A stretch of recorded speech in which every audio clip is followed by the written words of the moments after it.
Le service invalidité vous accompagne. Ce webinaire va se décomposer en plusieurs parties. Tout d'abord, la gestion au quotidien de votre pension d'invalidité. Ensuite, la déclaration de ressources. On vous montrera comment la compléter. Puis, on parlera de l'invalidité et de l'activité professionnelle. Quels effets a l'activité professionnelle sur la pension? En quatrième partie, votre santé, votre emploi, le service social à votre côté. Et en dernière partie, on aura une intervention de la part du service prévention. Donc, on va commencer par la gestion au quotidien de votre pension d'invalidité. Le service invalidité et le service social vous informent. Le service invalidité, c'est la gestion au quotidien de votre pension d'invalidité. Elle gère votre déclaration de ressources, l'activité et pension d'invalidité. Le service social, quant à lui, sécurise votre parcours en santé et prévient la désinsertion professionnelle. La catégorie de votre pension d'invalidité. Donc, votre catégorie d'invalidité vous a été attribuée par le médecin conseil de votre caisse selon votre capacité à exercer une activité professionnelle. Donc, ce que vous avez eu, c'est un avis médical et non administratif qui ne vous interdit pas de travailler. Si vous êtes capable d'exercer une activité professionnelle rémunérée, vous serez alors en première catégorie. Si vous ne pouvez plus exercer d'activité professionnelle, vous serez alors en deuxième catégorie. Et enfin, si vous ne pouvez plus exercer d'activité professionnelle et que vous avez besoin de l'aide d'une personne pour vous assister dans les gestes de la vie courante, vous serez alors en troisième catégorie. Le calcul de la pension d'invalidité, SAMB. Donc le SANB, salaire annuel moyen de base, c'est la moyenne des 10 meilleures années de salaire brut soumis à cotisation dans la limite du plafond annuel de la sécurité sociale. Donc si vous êtes en première catégorie, le montant de votre pension, ça sera 30% du SAMB, avec un minimum de pension de 335,29 €, un maximum de 1 177,50 €. Pour la deuxième catégorie, ça sera 50% du SAMB avec un minimum de pension de 335,29 € et un maximum de 1 962,50 €. Si vous êtes en troisième catégorie, le montant de votre pension sera de 50% du SAMB plus la majoration tierce personne, soit un minimum de pension à 335,29 € plus 1 288,13 € de majoration tierce personne ou un maximum de 1 962,50 € de pension, plus 1 288,13 € de majoration tierce personne. La vie de la pension, elle est attribuée jusque l'âge légal de départ à la retraite.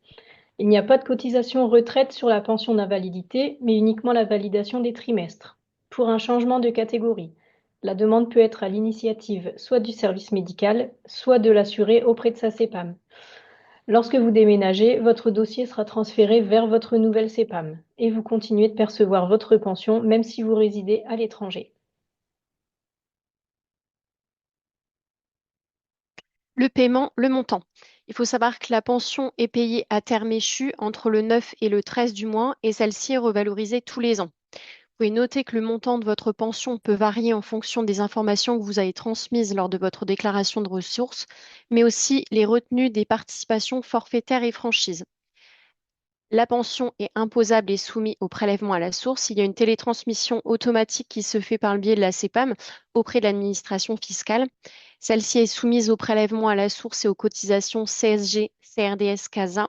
Si vous avez une question sur votre taux d'imposition, vous pouvez contacter votre administration fiscale. Il faut savoir également qu'il y a un calendrier des paiements qui existe sur le compte Amélie, sur le site Amélie également en général, pour savoir à quelle date exactement vous êtes payé. Ça peut être, par exemple, en février le 5, mais au mois de mars le 7.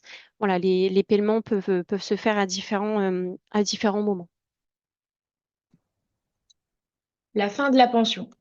Donc à 62 ans selon l'âge légal ou plutôt en cas de carrière longue.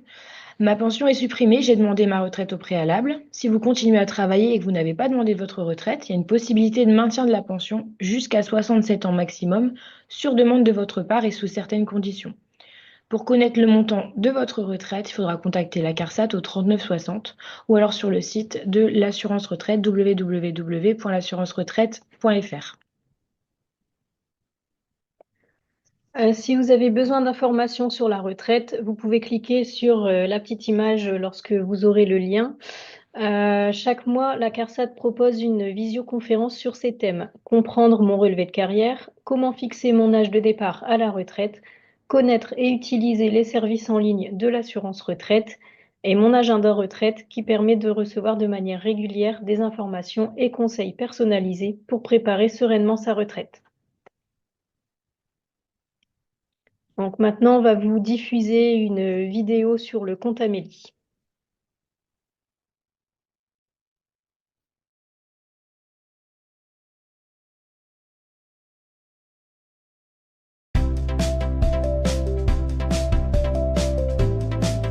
Vous êtes bénéficiaire de l'assurance maladie et vous souhaitez créer un compte Amélie? Rien n'est plus simple. Tout peut se faire en ligne et il y a 2 méthodes pour cela.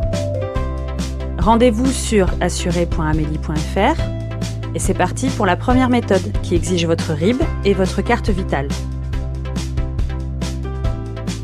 Commencez par saisir votre nom. Pour les femmes, les noms de jeunes filles sont reconnus. Votre numéro de sécurité sociale, il est inscrit sur votre carte vitale, ainsi que votre date de naissance et votre code postal. Continuez. Votre RIB est alors présenté. Complétez ces 7 derniers caractères. Même opération avec la carte vitale. Saisissez les derniers chiffres de son numéro de série. Vous trouverez ce numéro sur la tranche à côté de la photo, ou si elle n'en possède pas, au verso de la carte. Si votre RIB ou votre carte ne sont pas reconnus, passez à la méthode France Connect décrite juste après. Lorsque votre carte vitale et votre RIB sont bien reconnus, acceptez les conditions générales d'utilisation et choisissez un mot de passe respectant les consignes indiquées sur la page. Avant-dernière étape, renseignez votre adresse mail. Celle-ci doit être personnelle. Vous devez y avoir accès facilement car l'assurance maladie vous enverra systématiquement un email lorsque des documents seront disponibles sur votre compte. Saisissez également votre téléphone portable et choisissez de quelle manière vous souhaitez être contacté. Pour finir, vous n'avez plus qu'à valider votre compte en cliquant sur le lien que vous venez de recevoir par mail. Attention, vous avez 7 jours pour cela, sinon vous devrez recommencer toute l'opération. La deuxième méthode, France Connect. Ici, plus besoin de saisir ses coordonnées. Cliquez seulement sur le bouton France Connect, sélectionnez un compte proposé par France Connect, par exemple ici les impôts, identifiez-vous et vous êtes reconnu par l'assurance maladie. Continuez. Vous retrouvez alors les étapes décrites précédemment, les conditions générales d'utilisation, le mot de passe et la validation du compte. Et rappelez-vous qu'à tout moment, vous pouvez demander l'aide d'un compagnon, AmélieBot.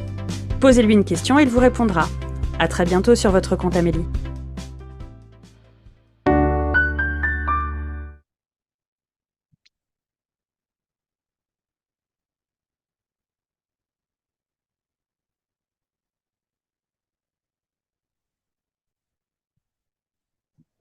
La messagerie du compte Amélie. Sur le compte Amélie, vous avez différentes fonctionnalités. Dans l'onglet Mes démarches, vous pouvez écrire un message ou avoir accès à vos messages reçus. Vous avez différents services, donc notamment le service social et le service invalidité. Faites votre déclaration de changement sur votre compte Amélie. Vous pouvez changer votre RIB, votre adresse mail, votre adresse postale, votre situation familiale, votre numéro de téléphone. Il faut savoir que ces situations sont prises en compte sous 48 heures. Enfin, pensez à mettre à jour votre carte vitale, c'est très important pour votre 100%.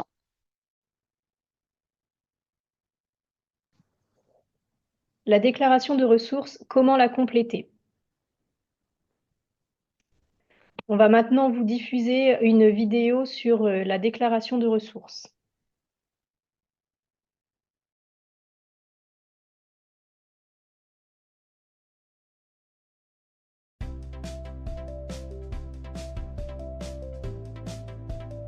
Vous touchez une pension d'invalidité et pour la renouveler, vous devez déclarer vos ressources?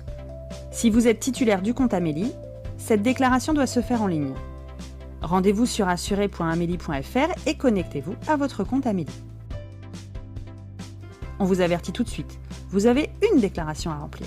C'est parti. Il vous est rappelé la période concernée par la déclaration ainsi que la date limite pour la remplir. Poursuivez. La démarche se déroulera en 3 étapes. Vous saisirez vos renseignements personnels, puis vos ressources, et enfin vous validerez votre déclaration. Attention, il faudra réaliser tout cela dans la foulée. car ces différentes étapes ne sont pas sauvegardées. Commençons donc par les renseignements personnels. Votre situation familiale a-t-elle changé? Si oui, indiquez votre nouveau statut. Si vous avez plus de 55 ans, on vous demande si vous êtes à la retraite ou si vous avez fait une demande de retraite. Si c'est le cas, précisez le type de départ ainsi que sa date. Pas de retraite en vue? Cochez non. Sur la période, avez-vous séjourné à l'étranger ou avez-vous été hospitalisé?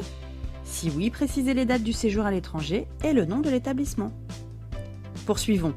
Passons maintenant à la déclaration de vos ressources. Suite à un arrêt maladie, avez-vous touché des indemnités journalières de la part de votre caisse d'assurance maladie? Répondez simplement oui ou non.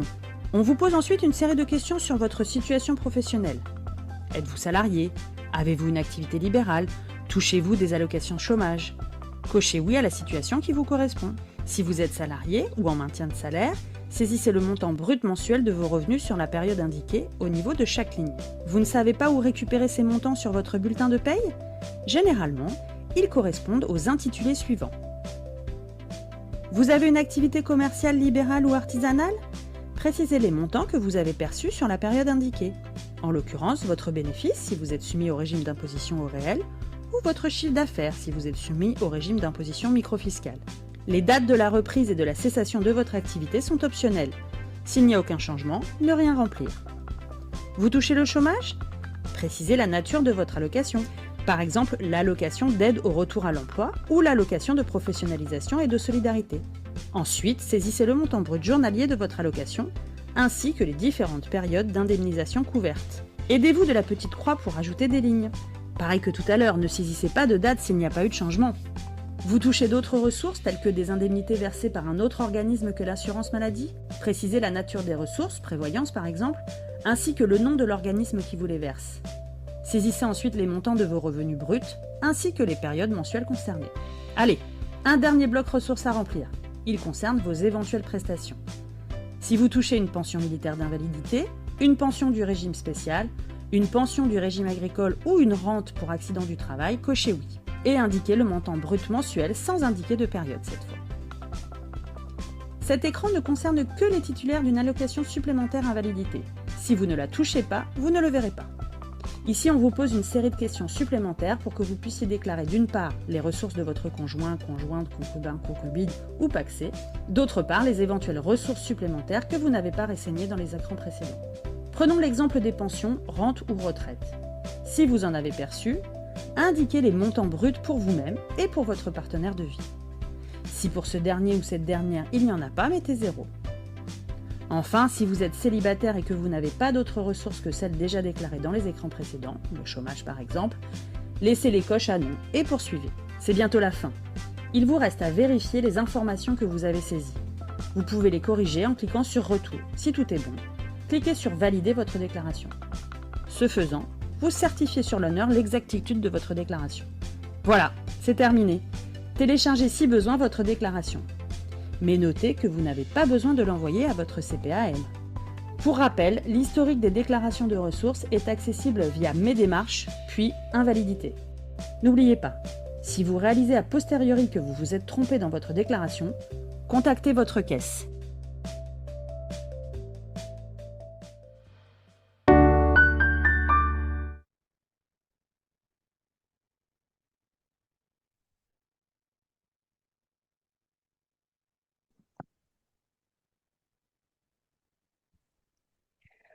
L'envoi de votre déclaration de ressources, elle se fait à votre adresse.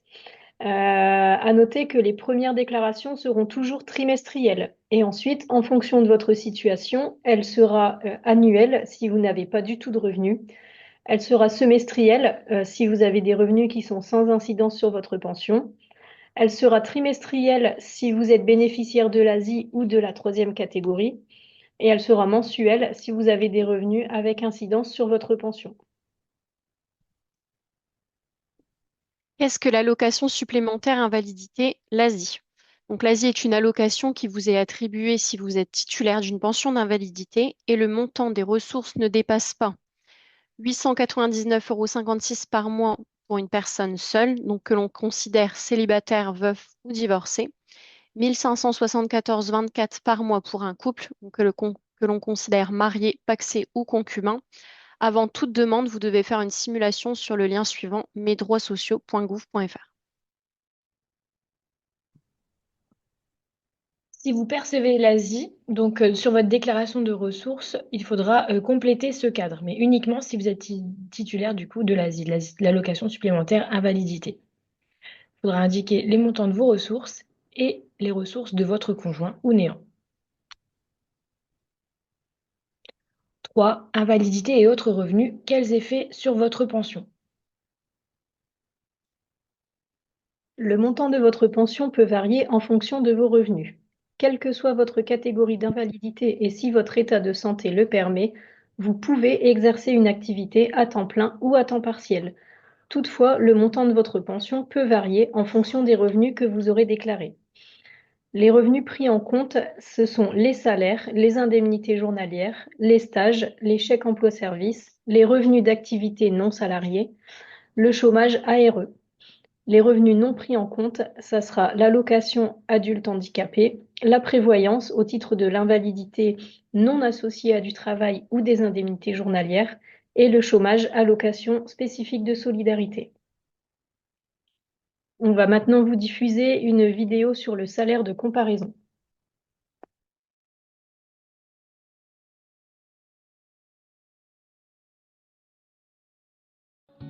Vous travaillez? Le montant de votre pension d'invalidité peut varier d'un mois à l'autre. Voyons ensemble comment, chaque mois, le montant de votre pension d'invalidité est calculé. Mais avant, quelques règles à connaître. Le montant de votre pension peut varier en fonction de vos revenus. Le total de votre pension d'invalidité et de vos revenus, salaire, indemnité journalière, chômage, stage rémunéré, ne peut pas dépasser le salaire que vous aviez avant votre invalidité. C'est ce que nous appelons le salaire annuel de comparaison, le SAC, S-A-C. Pour le salaire annuel de comparaison, le calcul se fait soit sur le salaire annuel des 10 meilleures années d'activité avant le passage en invalidité, soit sur le salaire de la dernière année civile d'activité avant le passage en invalidité. C'est le calcul le plus avantageux pour vous qui est retenu. Pour notre exemple, retenons un salaire annuel de comparaison de 20 000 € brut. Comment est calculée la pension? Chaque mois, nous regardons si le montant de vos revenus et de votre pension dépasse votre salaire annuel de comparaison sur la période de référence selon le calcul le plus avantageux pour vous. Cette période de référence est de 12 mois. Elle se termine 2 mois avant la date de calcul de votre pension. Par exemple, pour la pension du mois d'avril 2023, payée en mai, la période de référence est mars 2022 à février 2023. Concrètement, comment ça se passe? Première situation, pas de dépassement du SAC, le montant de votre pension ne change pas. Deuxième situation, dépassement du SAC, le montant de votre pension change. On retire de votre pension la moitié du dépassement. Comment fait-on alors pour calculer le montant de votre pension d'invalidité? On additionne votre pension d'invalidité et vos autres revenus sur un an. On regarde le montant de votre salaire annuel de comparaison. On calcule le montant du dépassement sur un an. On prend le montant du dépassement sur un an. On divise ce montant par 12 pour obtenir le montant mensuel. Et enfin, on prend la moitié du dépassement mensuel qu'on enlève à votre pension. Et que se passe-t-il si le montant de votre pension et des autres revenus dépasse le salaire annuel de comparaison? La pension est suspendue. Mais votre dossier sera réétudié pour le mois prochain.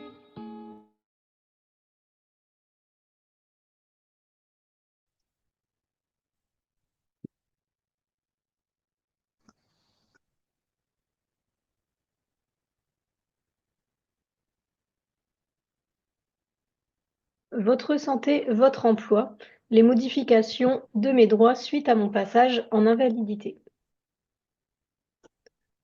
Comment Comment protéger? protéger votre santé grâce aux dispositifs proposés par l'assurance maladie? Vous percevez des revenus modestes, peut-être que vous pouvez prétendre à la complémentaire santé solidaire, C2S, qui est une aide destinée aux personnes ayant de faibles revenus. En fonction de vos revenus et de celle de votre foyer, vous aurez une participation financière ou non. Vous pouvez contacter votre CEPAM pour plus d'informations à ce sujet. Si vous ne pouvez pas réaliser des soins pour des raisons financières, la mission accompagnement santé vous accompagne pour éviter des situations de renoncement aux soins causées par des difficultés à rencontrer un professionnel de santé en raison du coût financier, par exemple des soins dentaires, de l'optique, des appareils auditifs. Vous pouvez prendre rendez-vous avec la mission accompagnement santé de l'assurance maladie afin d'évaluer votre situation. Votre passage en invalidité est l'occasion de faire le point sur vos droits en lien avec votre emploi. Pour les salariés, un complément de ressources à votre pension d'invalidité peut être possible si votre employeur a cotisé auprès d'une prévoyance qui couvre le risque invalidité. Pour cela, renseignez-vous auprès de votre entreprise. Par exemple, si vous êtes salarié auprès d'un ou plusieurs particuliers employeurs, vous pouvez contacter l'IRSEM au 0980 980 990 pour ce complément.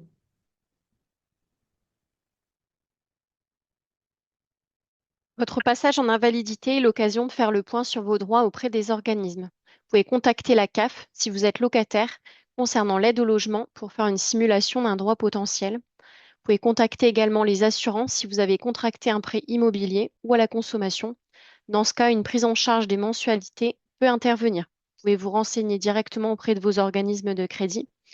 La convention AERAS, s'assurer et emprunter avec un risque aggravé de santé, il vous facilite l'accès au crédit et à l'assurance pour des personnes présentant une pathologie grave. Vous envisagez de reprendre le travail. Les points suivants sont à connaître. Quelle que soit la catégorie de votre pension d'invalidité, vous pouvez exercer une activité professionnelle si votre état de santé est compatible avec le poste envisagé. La visite de reprise. Elle s'effectue auprès du médecin du travail dans les 8 jours maximum qui suivent votre reprise d'activité. Le médecin examinera votre état de santé en rapport avec votre poste de travail, préconisera ou non un aménagement ou des adaptations liées à votre emploi. Le médecin du travail statuera sur votre aptitude ou inaptitude à reprendre votre activité professionnelle. À l'issue de votre visite de reprise, le médecin du travail peut envisager une inaptitude au poste. Une inaptitude temporaire ou définitive au poste ou au travail. En cas d'inaptitude définitive au poste et de l'impossibilité de vous reclasser dans l'entreprise, un licenciement pour inaptitude peut être décidé par votre employeur.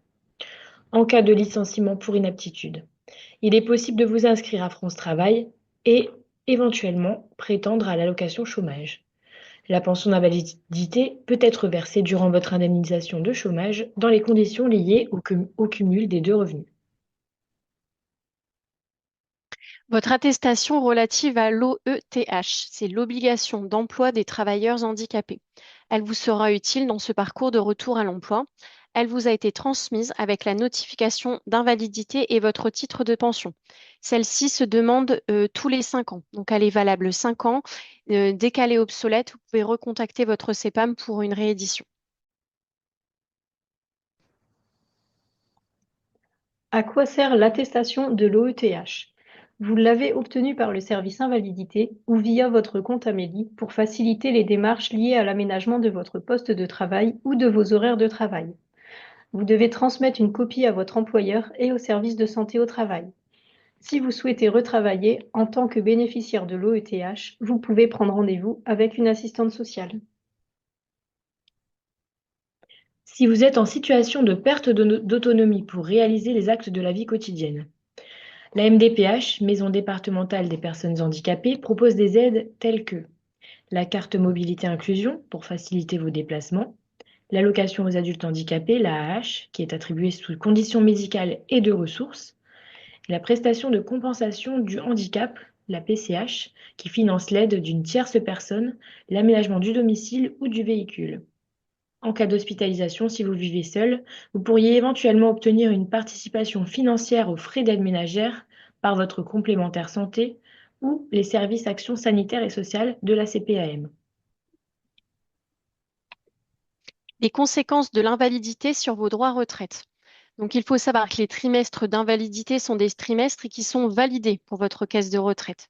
Donc, quel que soit votre nombre de trimestres, votre retraite qui fait suite à l'invalidité sera calculée au taux plein dès vos 62 ans. Vous devez déposer votre demande de retraite 6 mois avant l'âge légal de départ à la retraite. Vous pouvez aussi penser à vérifier votre retraite complémentaire. La retraite au titre de l'inaptitude, donc si votre état de santé s'aggrave, peut vous donner droit à une majoration tierce personne.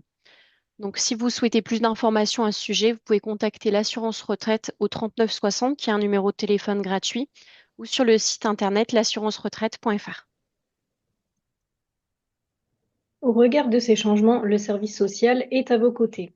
À votre demande, le service social peut vous accompagner lorsque vos problèmes de santé impactent votre vie familiale, sociale et professionnelle. Pourquoi et comment le service social peut m'accompagner? Le service social peut m'accompagner dans l'aménagement d'un projet de vie adapté aux évolutions de ma santé. Il m'apporte écoute, information, conseils et vous soutient dans vos démarches.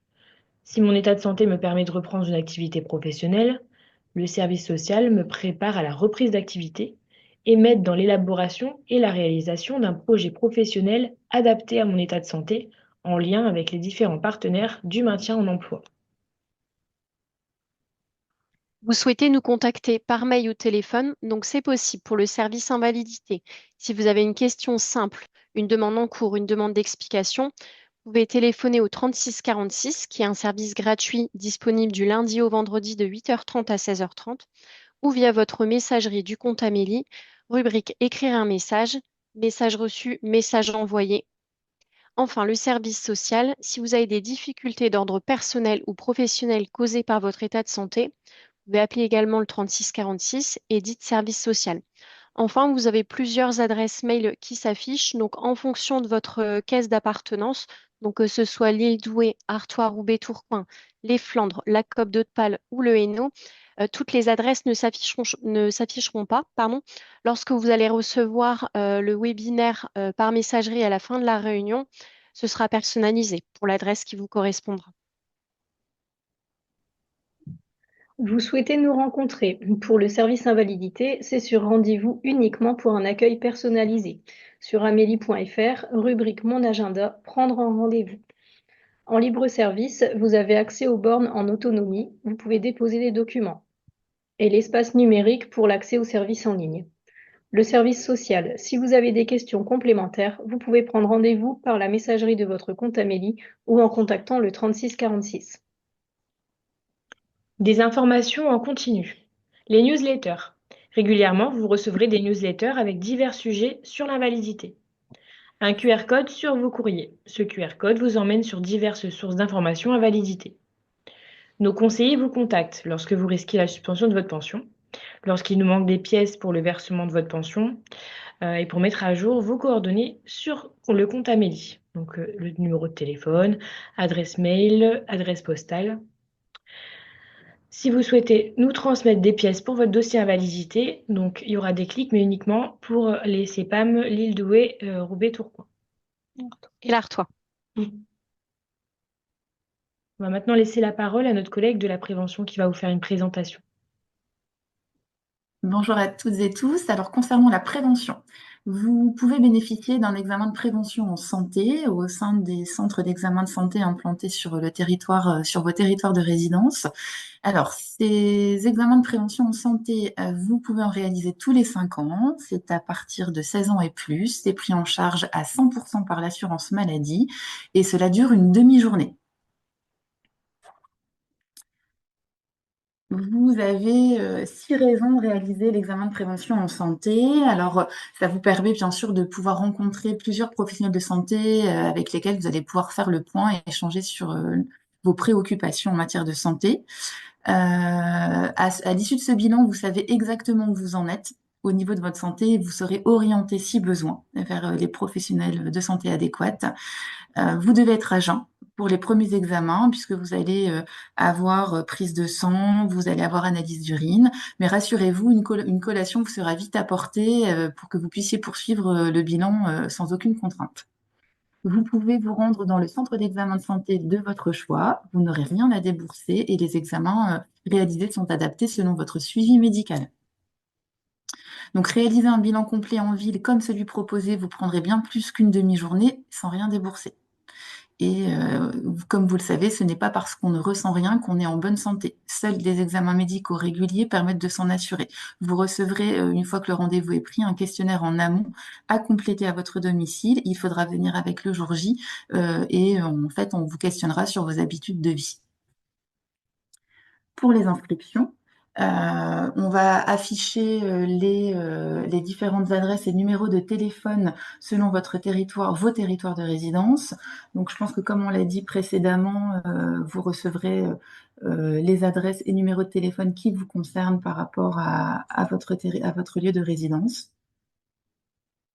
Et les rendez-vous peuvent se prendre directement par téléphone et pour certains via Doctolib. Alors, vous êtes aussi également concerné par 3 programmes de dépistage du cancer. C'est un programme national. Alors, pour le premier, il s'agit du dépistage du cancer colorectal. Il faut être âgé entre 50 et 74 ans. Il a lieu tous les 2 ans, donc ça c'est important. Si vous le faites, sachez qu'il faudra le refaire après tous les 2 ans et ce jusqu'à 74 ans inclus. Ce dépistage pris en charge à 100%. Alors, vous avez plusieurs possibilités pour pouvoir vous procurer le kit vous permettant de réaliser ce dépistage.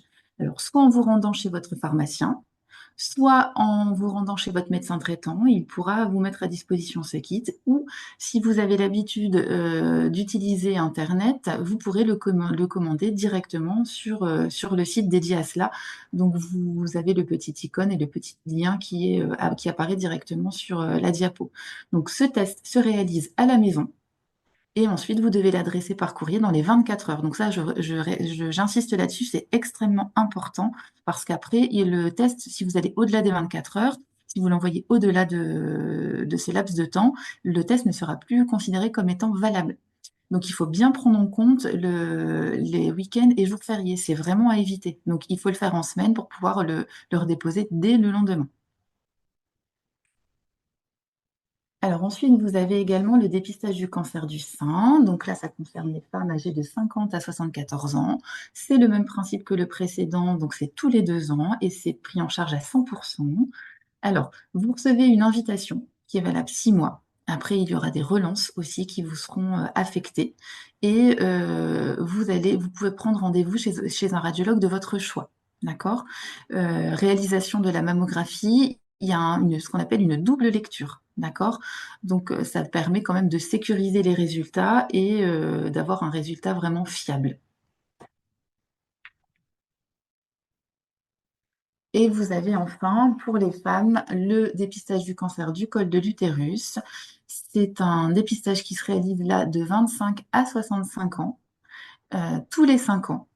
Et c'est également pris en charge à 100% par l'assurance maladie. Donc, l'invitation, vous la recevez également sur le même principe que le cancer du sein. Elle est valable 6 mois. Si vous ne faites pas le dépistage, vous allez être relancé. Alors, auparavant, l'ancien système d'invitation, vous receviez une relance à 12 mois. Là, maintenant, c'est tous les 6 mois. D'accord? La prise de rendez-vous se fait avec un médecin gynécologue ou généraliste, puisque certains médecins généralistes réalisent des frottis. Vous pouvez le réaliser également au sein d'un laboratoire d'analyse médicale ou avec une infirmière ou une sage-femme. Donc, la réalisation du frottis par le professionnel de santé, c'est quand même assez sécurisant. Et vous avez après, généralement, les résultats assez rapidement.